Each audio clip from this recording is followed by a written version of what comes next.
Let's compare the top M2 Pro chip with the base M2 Pro chip and see if it's actually worth the extra $300 to upgrade the chip in a photography workflow. This is ArtIsRight. Before we start, subscribe if you're new and hit on the bell icon so you'll be notified every time I upload cool new videos like this. If you have already subscribed to the channel, thank you. If you're new, welcome. Glad to have you here. Please consider subscribing because that will definitely help out the channel. As usual, I'll be sharing with you a lot of information. I highly encourage that you pause the video so you can analyze the result yourself in addition to the analysis I'll be sharing with you. I'll also leave timestamp below so you can jump forward to the various tests. And if you're new, I highly encourage that you sit through the introduction to get some insight for the testing methodology that I'm using.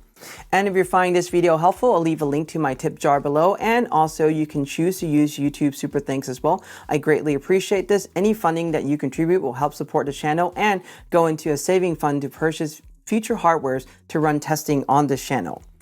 And with this in mind, we're going to talk about the top M2 Pro versus the base M2 Pro chip. There are some variations between these two, and it really comes down to around $300 when you go in and look at these variations. Most of the time, you're going to see these variations on the Mac Mini and also on the 14-inch MacBook Pro. For the 16-inch one, Apple has already pre-upgraded you to the top M2 Pro chip, so that's just something to remember. But if you're looking at the Mac Mini or the 14-inch MacBook Pro, well, these are some consideration points. All right, so for this, what we're going to do is take a look at our test system.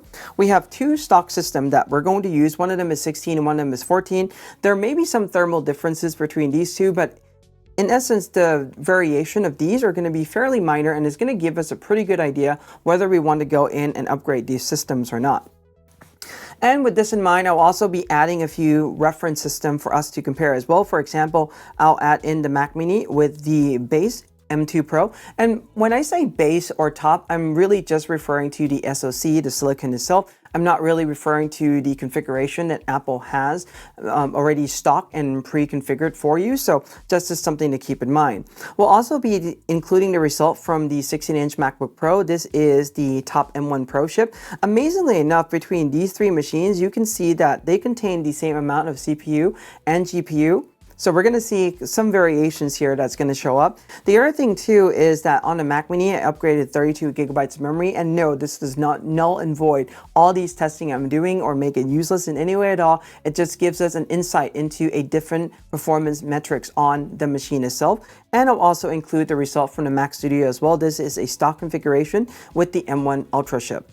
And next up is test configuration. With this, we have to extrapolate the data. I can't test every single configuration that's out there because it is financially impossible, and also mathematically it's just really impossible as well to spend all the time testing and the financial resources that is needed. So the best thing you can do is all the charts I have listed the resources that the app is using from the system, and I'll also share that with you verbally as well. So I will look at those carefully and really determine what you are using your machine to do most. And that's going to give you a really good idea for how to configure your system. As usual, Apple have separated their chip into two segments. One of them is more consumer leaning. The other one is more pro oriented. The pro chips are going to give you more capabilities. For example, more high performance core, more GPU on the system, the ability to link up to more displays, more I/O ports, all those things. So if you're a pro, definitely consider using the pro chip instead. And what we're going to be covering are going to be the more pro oriented chip too.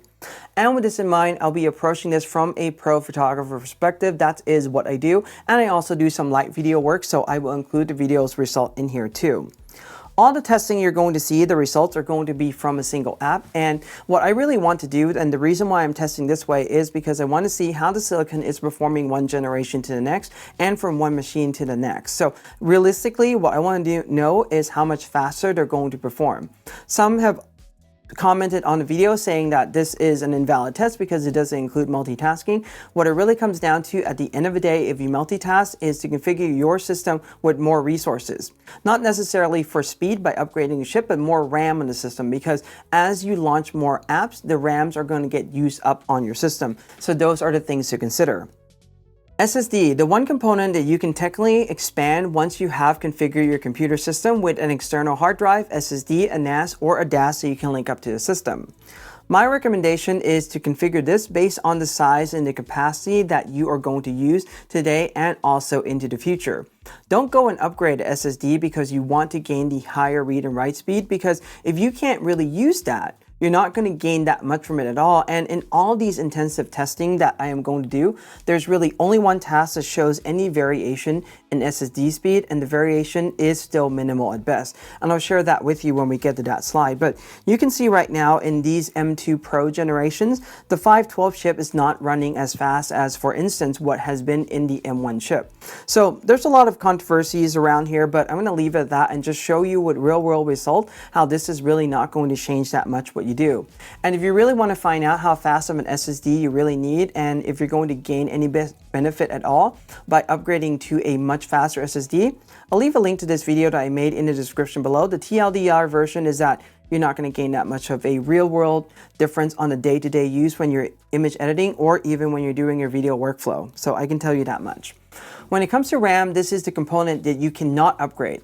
There's no way for me to plug in an external RAM to the system or upgrade what's already inside, so think carefully before you configure this. Think about the workflow. Are you a two-computer workflow, a desktop and a laptop? Or is this going to be your single computer? If it's going to be a single computer, definitely get more RAM, because you're going to be able to have the program expand into it and get more use out of it in the long run. So those are things to consider. And the other thing too to think about is how you use the computer system. If you're like me and you have too many browser tabs open, guilty, and too many apps running in the background, then think about getting more RAM in your system, because it's going to give you a much better user experience overall. Because once you really go in and start to use application, the thing that goes up with it is also the RAM usage on your system as well. The best thing you can do for Creative Pro, if you really want to know how much RAM you need, restart your system, launch Activity Monitor, go into the Memory tab, and check out the memory pressure. If you're in the green, whatever you have right now is good, you can continue. If you're in the yellow or red, you should consider getting more RAM on your system. One advice as well that I have for anyone coming from an Intel machine, I would still look at the memory pressure. For example, if you have an Intel with 32 gigabytes, I wouldn't necessarily get, for example, these Apple Silicon chip with 16 gigabytes of memory, because the memory footprint that you have been using before, if you're already exceeding that 16 gigabyte, I would still consider just getting the equivalent amount of memory, because that's going to take you much longer with these machines. Now, if you don't want to constantly take a peek at Activity Monitor because it doesn't really keep track, or there's really no history for the memory pressure, I highly recommend a program called iStat Menu. I'm not affiliated with them, but I'll leave a link to their website. You can download their app in the description below, because what this program does is that it keeps track of your usage and the way how you're using your computer for up to 30 days. And I find that a useful metric for me to really determine if I need more RAM on my system or not. Now, when it comes to Pro, I highly recommend configuring your system with 32 gigabytes of memory, because I feel that is the sweet spot. It gives you a lot of opportunity. If you're not using it now, if you should need it, the program can always expand into it. And if you're already using it, well then good. You have a good computer to go out with, and you don't have to really go through the swap that often. Now, if you want to know about the 16 and 32 gigabytes, I'll leave a link to another video as well that compares a 16 to 32 gigabyte in a Pro workflow running all the brushes like in Lightroom. That is really going to show you the variations that you're going to start to see. And this is how you're going to read the specs, as I'm going to share with you in the chart. If you want to come back, I'll leave a chapter marked to this as well. Now let's look at Lightroom Classic running on Ventura 13.2, Lightroom Classic version 12.1. Everything has been retested on all the machines I'm showing you, and they all support full hardware acceleration. So let's take a look at the result. So this is what we're seeing right now, and it's quite surprising that the 12 core is really running that much better than the 10 core, even though it's from the same generation chip. This is a task that really just target the CPU. So this is telling us two things. Number one, that it is 35% faster, and secondly, this base M2 Pro chip is running inside a 14-inch MacBook Pro chassis. So that could be one of the factors why we're seeing this big time gap. Now, the other thing I also want to point out as well is that when we're running these tests, the way how Lightroom Classic is really running on these chips are a little bit different. For example, on the 16-inch MacBook Pro with the M2 Pro chip with the 12 CPU, it's really saturating everything as you're seeing right now. On the opposite end of things, on the 10 CPU version, I mean, the two efficiency cores are really not peaking past 30%. the other cores are not really peaking at 100%. So there's really something going on with the optimization as well that's causing us not to really see the full potential of this machine at the moment. And this is something consistently that I have found. Now, if we add in the reference machine, we see something that is absolutely consistent with the 10 CPU version, and that is they all perform about the same. Between the current generation and the previous generation, we're really talking about a delta of around 31 seconds variation, whereas this one sits at the very top and it's coming really close to the M1 Ultra. So obviously there's some optimization issue going on in addition to everything else. But I mean, yes, definitely this is the speed king when you're really just comparing, for example, these two machines right now. However, in other tasks, it may not be as such. Now, when it comes to export in Lightroom Classic, this is using CPU and GPU in combination. And for this, we are seeing around a 20% speed improvement. Again, the benefit here really comes from the additional core on both the CPU and GPU, but because we were talking about 2 more CPU and also 3 more GPUs, and that's the reason why we're seeing that time variation. Now, if we really think about that time variation, you're only talking about 3 minutes. Yes, it is 20%, but this is also 1,000 files that I feel in general, and you're going to see this conclusion at the end too, you may be better off upgrading other components in the machine that you're going to see much more benefit in other tasks that you may do. Let's add in all the reference machine, and amazingly enough, the M2 Pro inside the Mac Mini is pulling up ahead with this timing that's even faster than the M2 Pro inside, for instance, the 16-inch MacBook Pro. So that's really giving us some consideration there that on the desktop machine, because I mean, the fan can just run, there's pretty much all the room that it needs for thermal dissipation. That may be what is contributing to the timing factor that we're seeing right now. M1 Ultra still sits at the very top. However, if you're really comparing this generation machine, the M2 Pro, for instance, these two variations to the M1 Pro, I mean, they're coming really close to each other. I don't see that much variation at all. It's just only a few minutes. And if you, for instance, already have the M1 Pro, keeping with that machine is probably not a bad idea either. All right, let's take a look at Lightroom Classic HDR Merge. All of these, what you're gonna find out is that they're only about a second or two apart. These are all within margin of error, so if you do this, you're not gonna have a problem. However, when it comes to a panorama merge, this is going to give us a slightly different story. And it's a surprising one at best because, for instance, the 14-inch MacBook Pro, the base M2 Pro, is performing much faster than the M2 Pro top spec inside this machine. Now, for this task, RAM is mostly being used along with the CPU on the system, less so the CPU, but more so the RAM. I find this result rather interesting. And when we add in the other machine, we can see a couple of things happening right now that the moment we go in and really upgrade the RAM on the system, this is a task that can definitely benefit from this. Now, we take a look at this in general between the 1 terabyte that has the much faster double the speed SSD to the one that, for instance, have the half speed SSD. I mean, they're still performing just about the same when we take a look at those two machines. So, for instance, the top M1 Pro and the top M2 Pro. So, SSD speed on this, even though it is doing some swapping, it's really not making that much of a difference. Whereas if you just go in and upgrade the RAM to, for instance, 64 gigabytes, you're going to get much more out of a system that way. Now let's take a look at Lightroom. This is Ventura 13.2, Lightroom Cloud version 6.1. Everything supports full hardware acceleration. And the result is, again, shocking, that is running faster on the base M2 Pro instead of the top M2 Pro chip. This is a task that uses CPU, GPU, and RAM all in combination together. And if we take a look at this with all the other reference machine, again, this is painting the result in the exact same way. And I would, if you're running these tests or you're testing these out, I would just look at the CPU chart, especially in iStat menu, because there are some things that are just not really fully optimized for all these platforms yet. So I don't think we're really seeing the final picture for how these are going to perform at this moment in time. But we're getting a glimpse into them and the way how they are performing right now. For instance, the top M1 Pro and the top M2 Pro is performing pretty much just about the same. In fact, the top M1 Pro is beating out the top M2 Pro by around like 5 seconds or so. That's rather interesting. The slow machine tends to run faster, and even the base machine inside a desktop configuration is really giving the top machine inside the laptop chassis a run for the money. So a lot of considerations here to really think about. Now let's take a look at CaptureOne. Ventura 13.2, CaptureOne 23, version 16.0.2.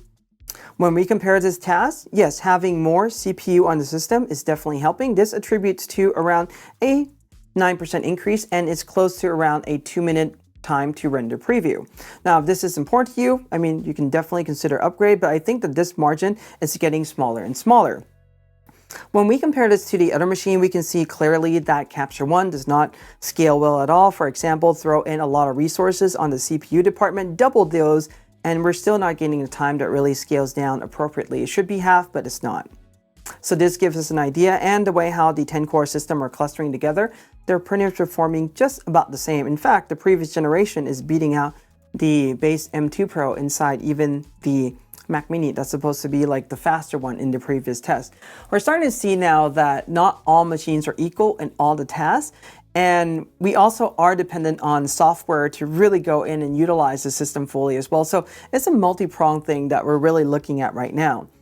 Take a look at the export result for this one is really just using GPU and having the extra 3 GPU equivocate itself for a 4% time decrease when you're really trying to export these files. Personally, I would just go with the base configuration and save $300. That would be my opinion about how one may go about doing that.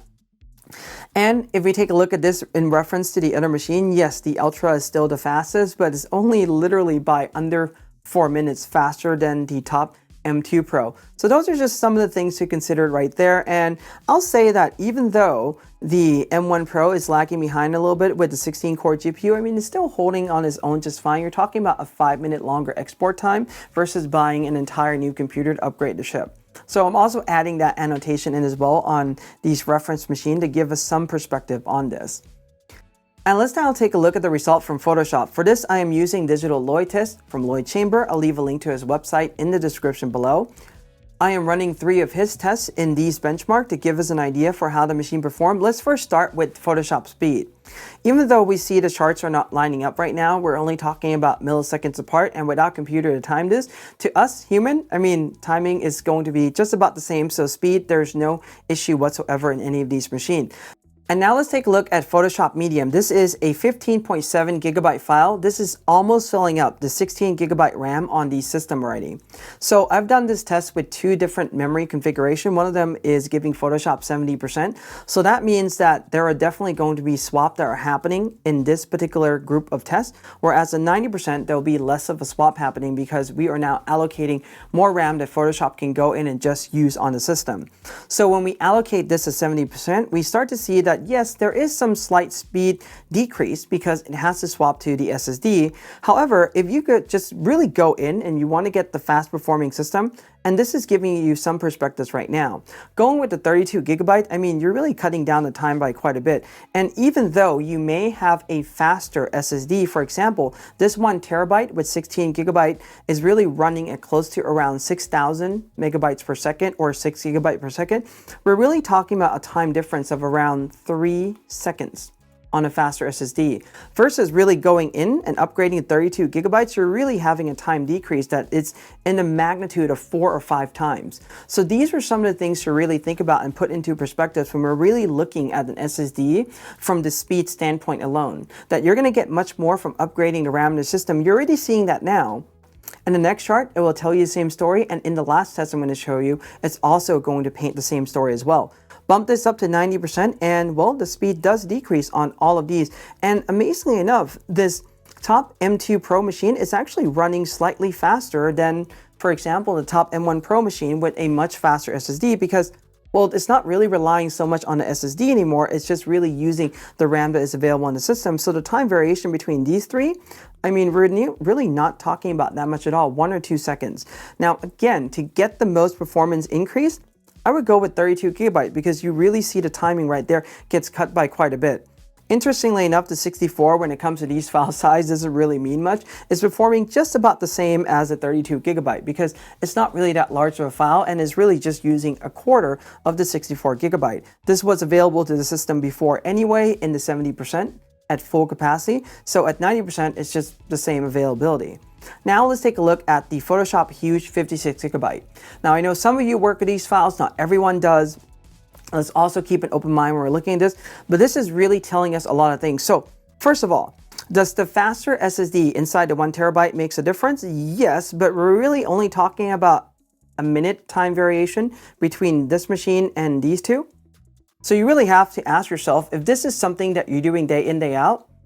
And I would hope that if this is something you're doing day in, day out, that you would already go in and upgrade the RAM in your system. You already gone in and upgrade the SSD in combination for you to really utilize and get the fastest machine possible. Now, if you're really just doing this occasionally, every now and then, I mean, it's just only a minute longer. And I would say it's okay to have an SSD that runs slightly slower, but is something that I am going to use. It's not anything that is going to exceed my usage and capability. And I would rather use that money that I'm going to upgrade SSD to put into something else, such as, for example, 32 gigabyte.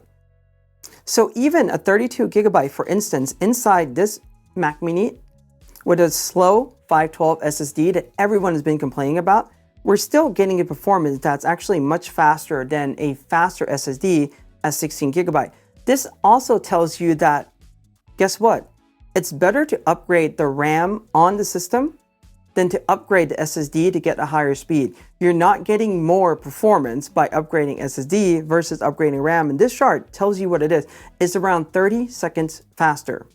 So those are the things to keep in perspective. And if you want the top performance, I mean, heck, go with 64 gigabyte, because when you're really working with a file like this, it's just really shortening the time on every single task by a factor of like 5.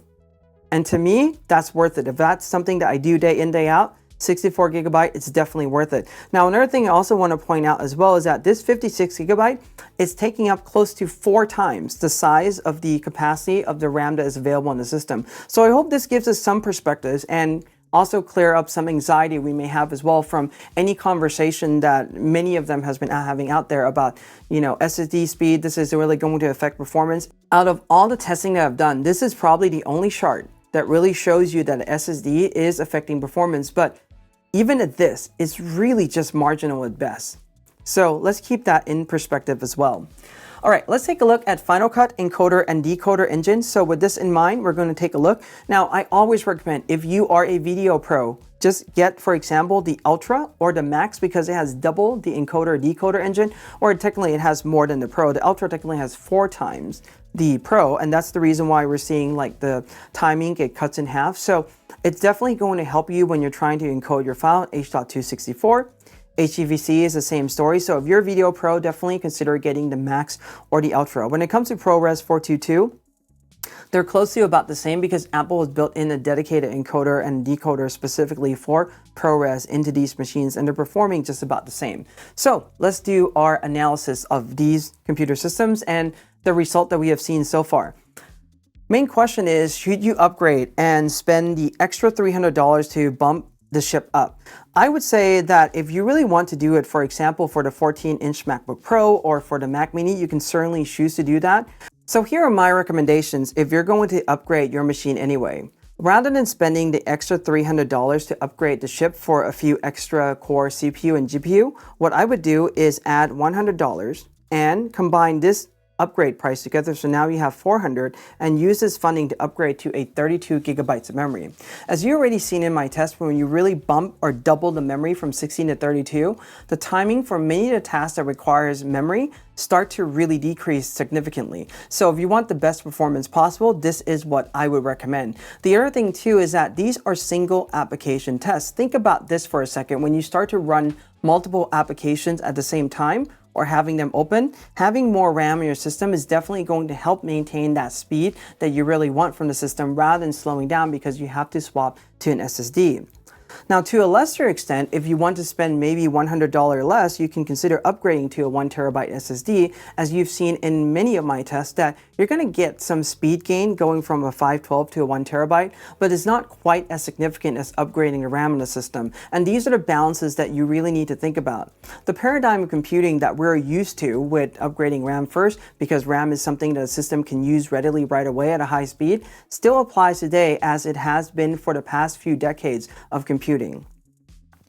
And with that in mind, I have this chart that gives us a general idea for how we can go out and configure our machine, especially if you're coming from the Intel generation machine, and I'm hoping that this would help. So I have the good, better, best going from top to bottom. And with Lightroom, Lightroom Classic, Pro are going to do just fine. Now, if you want to get more performance out of this, getting the Max definitely help, because both of these programs can now go in and utilize the GPU on the system and really help out with, for example, file rendering and also exporting process. If you want the top performance, Ultra is definitely the way to go. Now, if you're really only working with Photoshop, I would say that the Pros are going to work just fine. But if you need more memory, if you need anything beyond 32 gigabytes, well, you have to really consider the Max chip. And on the M2 Max, you can now go up to 96 gigabytes of memory, which is an insane amount of memory for a laptop system. Now for CaptureOne, I also recommend the Max, and you can certainly use the Pro for that, but I think that for the extra money you're going to pay for that, you're going to use that in other programs as well. And with CaptureOne, here's the thing. Even though I recommend the Max chip, I don't recommend the top Max chip configuration. I recommend just the base configuration chip with the least amount of GPU in the Max possible, because that tends to be where CaptureOne just shine, and spending the extra money doesn't really show any performance gain or shows very little for that matter. Now, when it comes to video, I always recommend either the Max or the Ultra, because the double encoder decoder engine is definitely going to go a long way in just speeding up what you do on your system overall. RAM for these, I always say that as a Pro, you should get 32 gigabytes. If 16 works for you, I mean, more power to you, but 32 gigabytes give you more room for the apps to grow into and to utilize more memory if it should need it. And when it comes to SSD, I recommend 1 terabyte. And if you want to get the perfect combination, upgrade to 32 gigabytes of memory and 1 terabyte SSD, and you don't really have to have the conversation about SSD speed anymore. But I know that many of us has to really rationalize how we're going to best utilize the finite resources that we have to upgrade these machines. So if that's the case, if 512 works for you, you already saw in this video that there's really only one test that really shows any type of degradation at all in performance when it comes to SSD, and it's only a minute longer. In retrospect, it's really not a big deal at all. Now, if you're an upgrader from the Apple Silicon chip, the best thing that you can do is circle the chip that you currently already have. For example, if I am currently at the M1 Pro, there are different pathways to upgrade. One of the things I can also tell you as well is that you can always upgrade laterally as well, from example from the M1 going to the M1 Max or going to the Ultra, for instance, without having to really go into the next generation chip, because there are certain advantages on these more Pro chip that you're going to get as you start to jump up.